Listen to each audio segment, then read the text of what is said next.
So you believe in God? That's a great start. But what if your belief is no different than a demon's?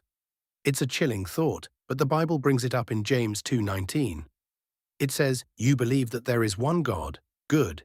Even the demons believe that and shudder." But here's the thing, Jesus' brother James, a guy who didn't pull any punches, basically says, "Congratulations, you've reached the spiritual maturity of a demon." Ouch, right? This forces a pretty uncomfortable question. Is my faith just a list of facts I agree with?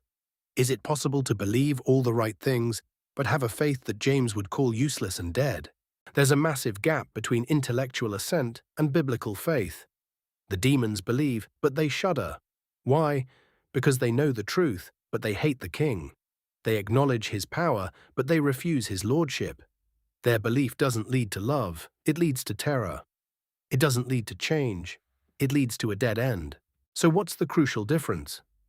James is showing us what a real living faith actually looks like.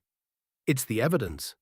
A faith that saves isn't just intellectual agreement, it's a life-transforming trust. It's the difference between believing that a lifeboat can save you from a sinking ship and actually getting on the boat. James is telling us that faith isn't just a mental checkbox. It's not just agreeing with a set of facts.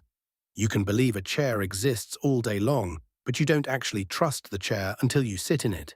A demon's belief is head knowledge combined with raw terror, not trust. They know God is real and powerful, and they tremble at the thought of his judgment.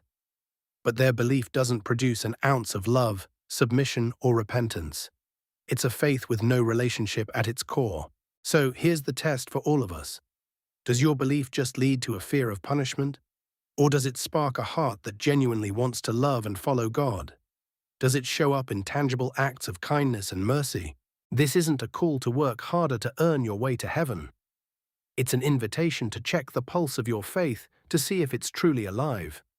Good works are not the root of salvation, but they are the undeniable fruit of a life that has been genuinely transformed by grace. Living faith doesn't just know God is there.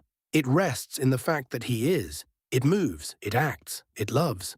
Don't just give God your agreement today. Give Him your allegiance. That's the difference between shuddering and finding eternal peace.